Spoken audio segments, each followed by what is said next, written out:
Hey everyone, this is Bathymetrics, and today I'm going to show you some tips and tricks and neat shortcuts for using the browsers in Bitwig. I've talked about them in detail in earlier videos, but now I'm going to talk specifically about using them for really fast workflow, especially using your mouse as little as possible. So just a couple quick examples. I want to insert a new MIDI track. I want to add polysynth to it.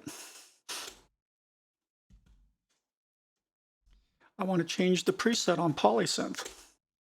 So let's go pick a preset like this one, right?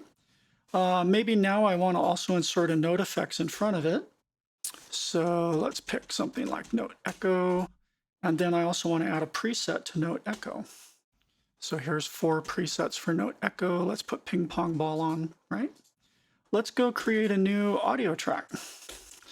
Let's add just an audio. Well, let's drag in a sample to it. All right, so I've got a sample, messing with the sample start with the new slip drag feature in 2.5, and now I want to add an amp device to it.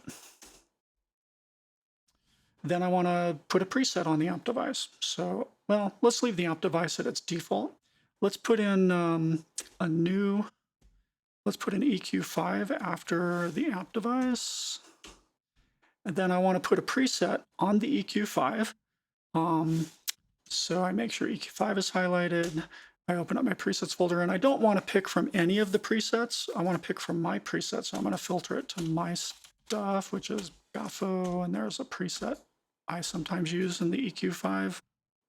I want to add a new thing at the end. Let's add a filter device at the end. So filter, right? You can't even see it. I haven't even scrolled over, but if I do scroll over, you'll see filters sitting there at the end now. So this is what I want to show you is the shortcuts for doing these things fast and simple with keyboards only, not moving your mouse around all the time. Because here's the problem. Let's get rid of all these for a sec. When you start using Bitwig at first, you see these plus signs and you think, well, let me go down here and click plus. And let me find what I want and scroll up and down through the list, maybe search, maybe, filter down to a specific vendor, and then, select and do okay, right?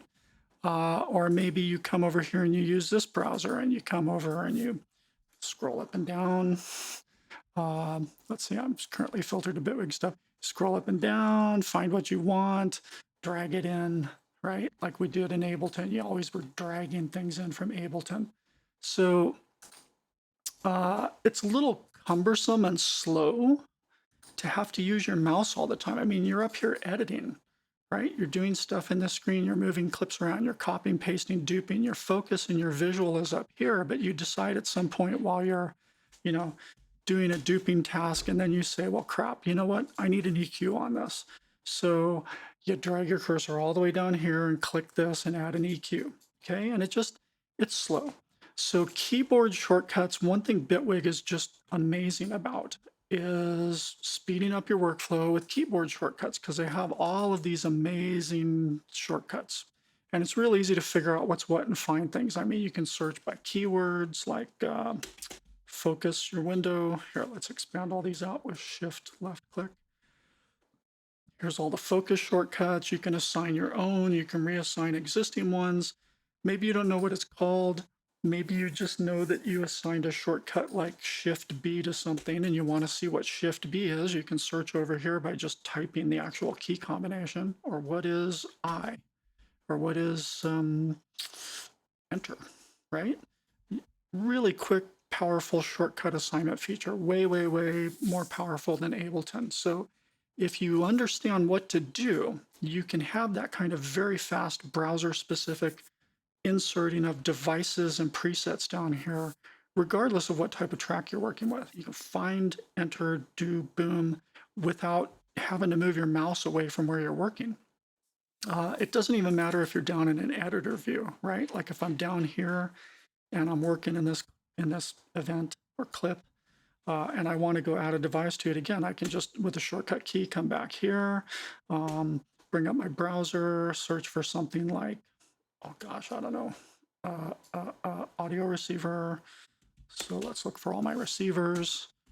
There's my audio receiver. Let's say for whatever reason, I want to turn this into a hybrid track. And I also want a note receiver here. So I can come down here, move my mouse over, do this, type receiver again, add a note receiver. So now I'm receiving both MIDI and audio from some other track into this one, and I'm ready to start doing whatever I want to do. Fast, fast, fast, keyboard only. So let's talk about how to do this. It's not that obvious. The first thing you really have to wrap your head around is the fact that in Bitwig, I'm going to clear out these tracks again. You have three types of tracks. There's the standard instrument track, which has this little keyboard symbol. There's the audio track type, which has a little wave symbol. And then I'm just going to add another audio track. You can convert either an instrument or audio track. You can convert them to a hybrid track. And this is a track that basically lets you put MIDI clips and audio clips on the same track. And you can have, MIDI instruments on the track. Subject for another day. I've talked about it a little bit in the past. I don't use them that much, honestly. But the point is, each of these three different tracks has different behavior, different contextual default behavior for when you click down here. So let's talk about these contextual states and what they mean. I haven't gone to the Bitwig Handbook in a while, but this is linked in the description for the video on YouTube, so you can find this there. I have a section down under the Bitwig browser, like top level section. There's one here called Setting Default Context States for the pop-up browser, right? There's like 1, 2, 3, 4, 5, 6, 5 different states that are track level and another context state that is for setting up presets on devices. So there's 6 different things you have to kind of set up and understand. First of all, what this big pop-up browser shows you depends on what type of track you're in. Like if you're in a completely empty track, nothing in the insert chain for this particular instrument track, right? If it's completely empty, that's what this first bullet is, when you're adding to an empty instrument track. There's also a different context when you're adding to an empty audio track. There's yet another different context when you're inserting something called note effects or instrument, which is what you see when you are trying to click the plus sign in an empty hybrid track. Or we'll talk about this first slot in a minute. There's another context called when inserting note effects, which is the very first slot in an instrument track. And then finally, there's something called when inserting audio effects, which is pretty much everywhere in an audio track or the second and subsequent slots in instrument and hybrid tracks. And then finally, there's a whole different context you get if you're trying to do the presets for a device that's already on the track. So let's talk about those. Let's show you what those look like. If I'm on an instrument track and it's empty and I click this button, you can tell what context you're looking at and what you're setting up by going here to this node device selected area and just right click. And see how it says when adding to an empty instrument track? All right, we'll get back to that button in a minute and what it means. Let's go to an empty audio track. Click the button, right click, when adding to empty audio track, and so on. If we go to a hybrid track, an empty hybrid track, and we click this button and we right click, when inserting note effects or instrument. Oh yeah, so confusing. Trust me, you'll wrap your head around this quick enough if you just work at it a little bit. And then if you've already inserted something into a track, like here we are on this track, and I'm going to insert polysynth again. Okay, so now you have a different context if you're in the very first slot of a track that already has something in it. So if I click this plus sign and we check the context, this context is when inserting note effects, because it knows you probably want note effects because it knows there's already some device there, which is almost certainly an instrument since you're on an instrument track. And so probably what you're going to want there are just the various Bitwig note effects, right? If I go to the end of the track though, and I click this plus sign, so this would be the second and the last devices on the track. After an instrument's already in place, and we check this context, this one is just, okay, now you're inserting audio effects because you clearly already have some kind of instrument in the track. So 3 different contexts in one track, depending on what's there or what isn't there and where you're clicking, right? Context sensitive. And here's the 4th context. If I go to the polysynth device itself and click its little preset panel, now it's not showing me devices anymore. I'm in the presets category, and it's showing me all the presets specifically already filtered down to polysynth, right? Isn't that cool? Let's do the same thing on an audio track real quick. It's an empty track. I click it. The default context is empty audio track. If I actually add something like the amp device, and I click in front of it in the first slot, it still is basically just audio effects, right?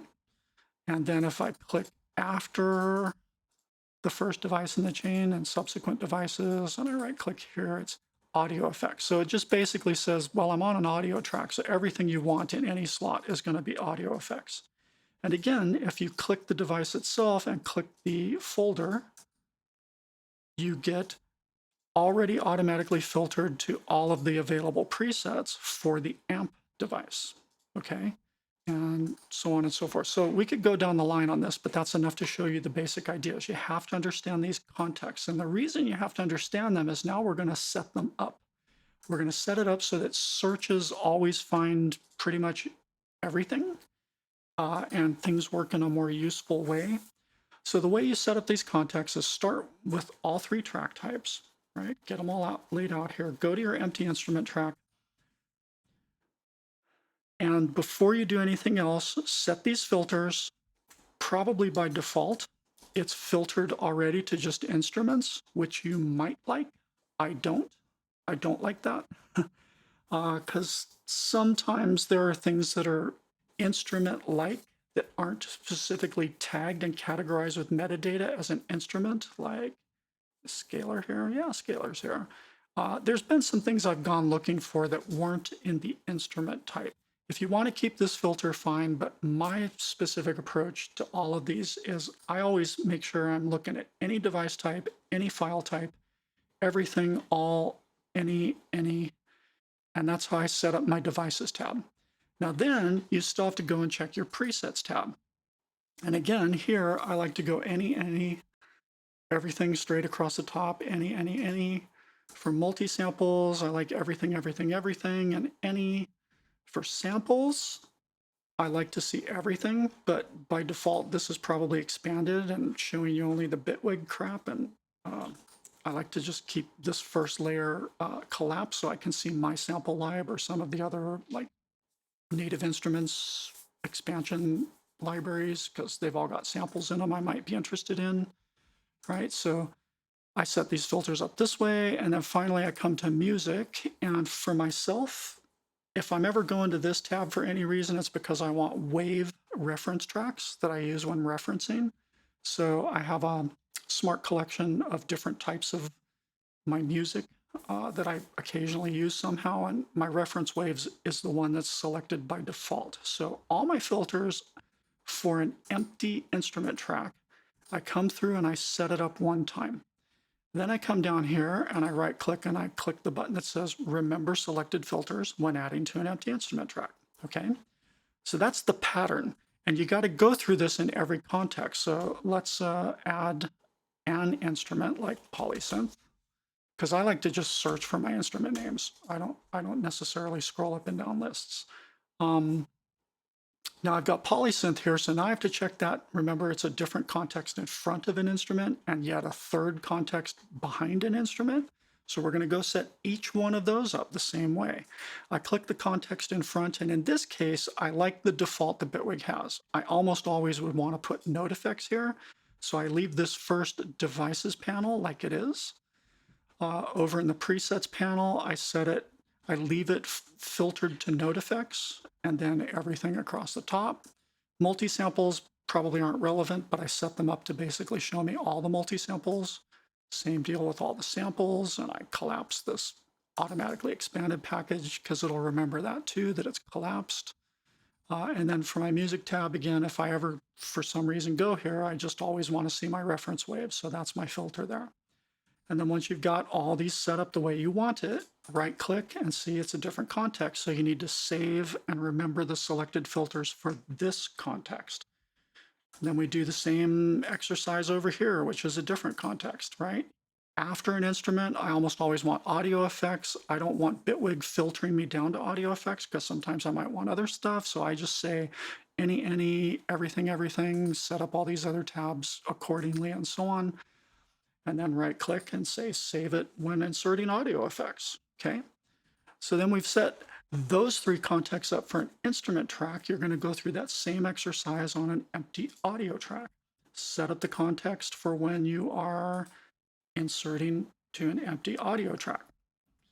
Let's put in a just any old device. And again, check the context in front of it by clicking this plus sign, right click. When inserting audio effects, well, we already did that when we set up the instrument track, so I don't need to do anything extra for this context. We've already set it up once. Let's check the end. Come here, click this one, right click, check the context. Okay, we've already set that one up. I don't have to do anything. Come over here to your hybrid track. Let's see what we get when we try and insert in an empty hybrid track. Well, there's a context we haven't set up yet, note effects or instrument. So go through the whole exercise again where you set up your filters across all your tabs the way that it makes sense to you. Then right click, save that context, and just keep walking down this line, setting all that up. And if you set your 3 track types up so that empty, first slot, and subsequent slots are set up, that's basically 9 different things you have to check, 3 on each track type.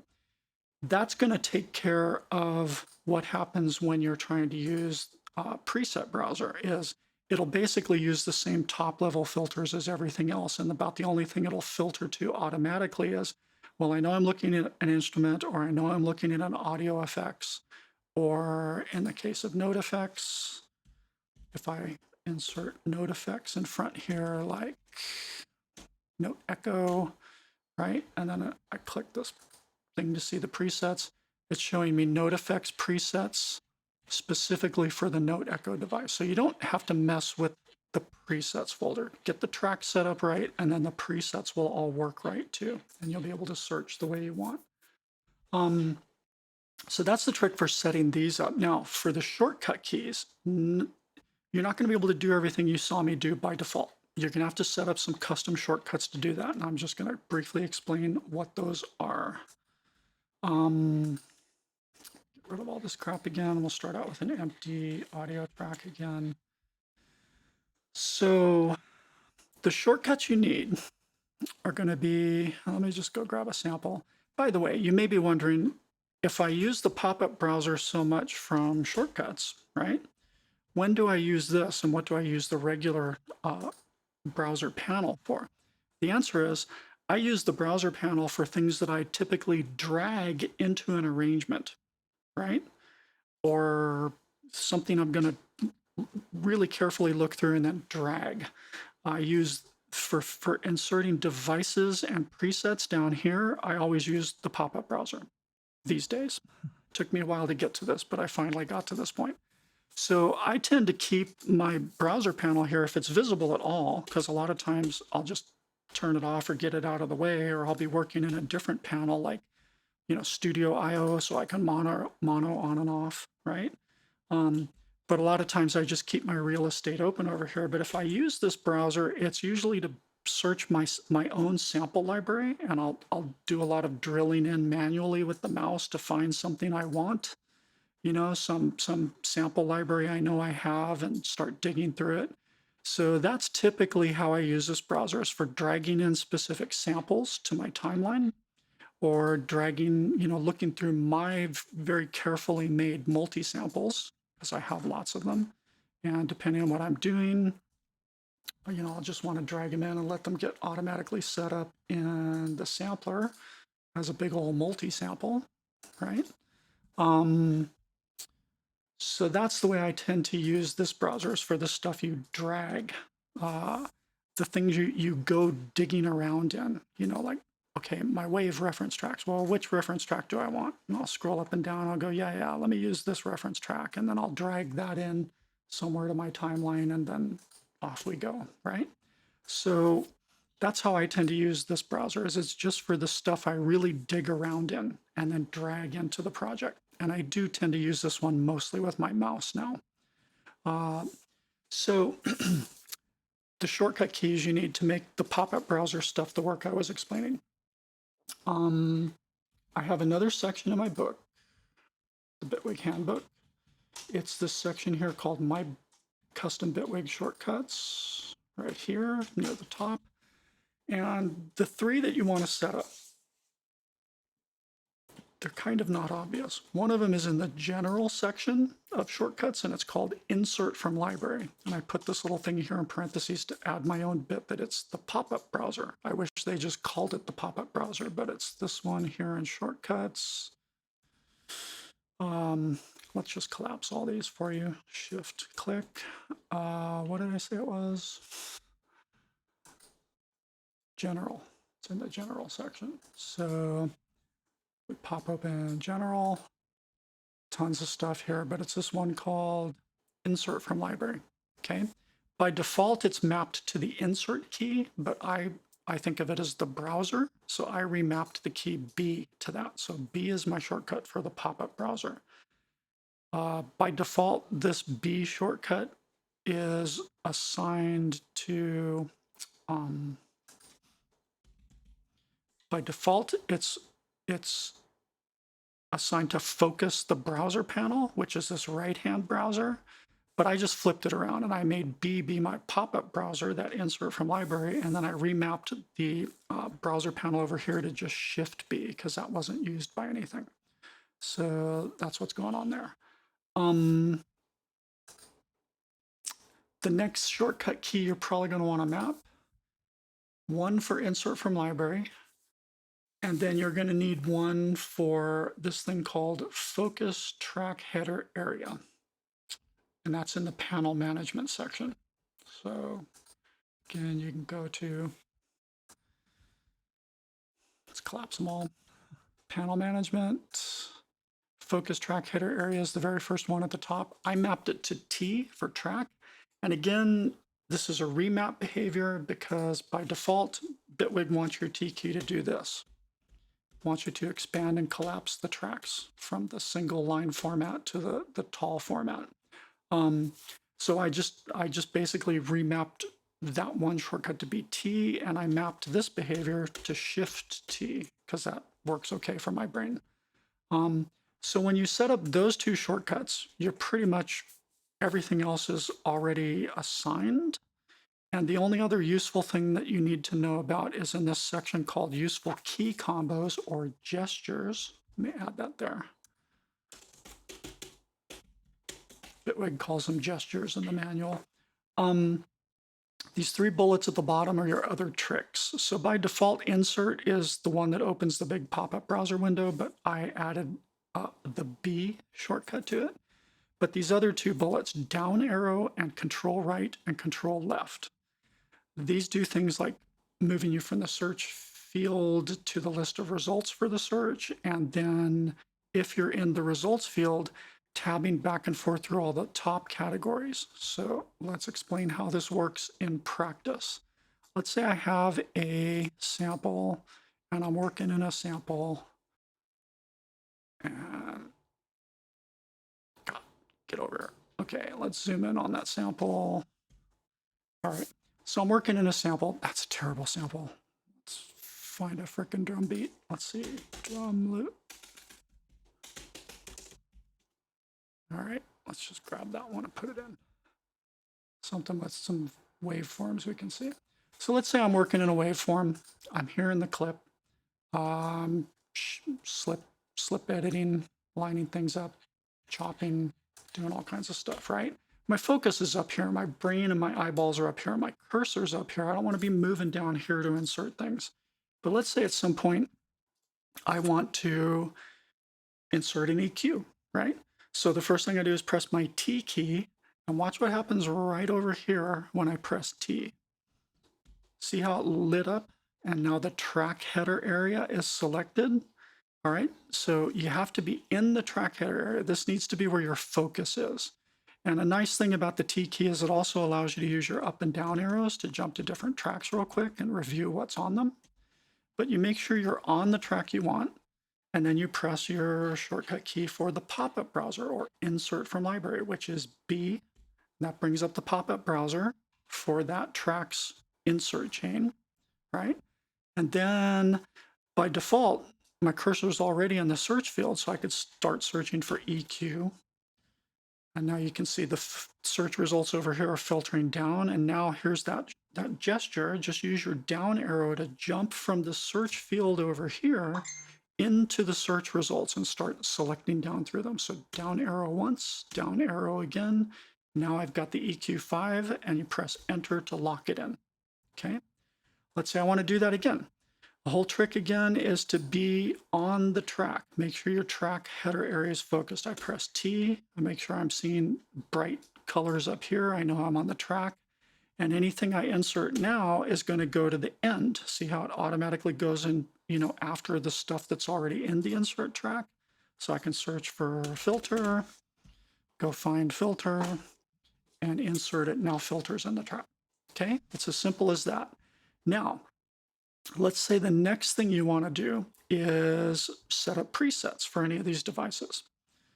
So the trick there is to change your focus down into the device panel. And there's a shortcut for that. It's default, it's the D key. So you press D. And now see how this kind of lit up a little bit. And if I use my left and right arrows, I'm toggling back and forth between which device is selected and focused.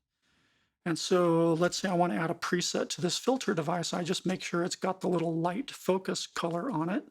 And then I press B for insert from library again.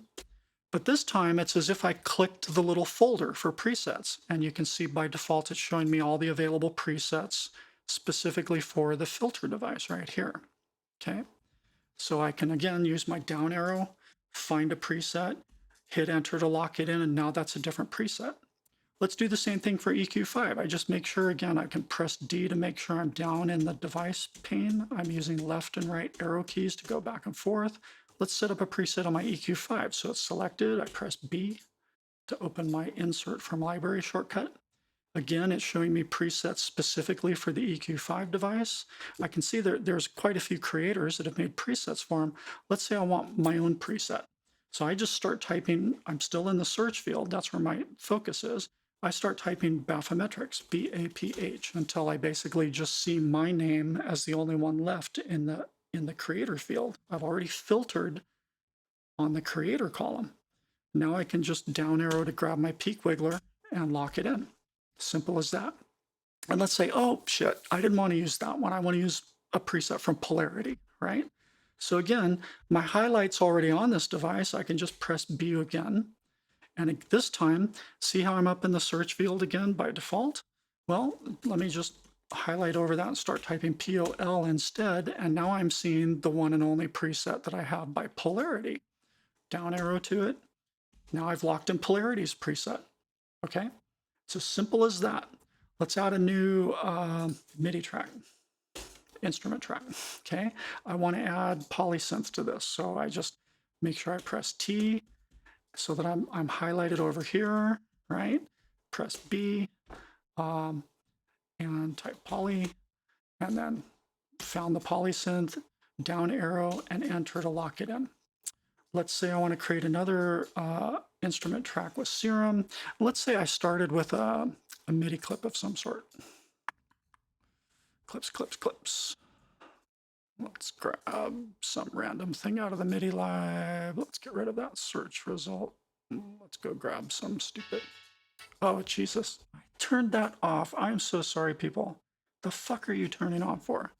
I turned that off specifically so I wouldn't do that to you.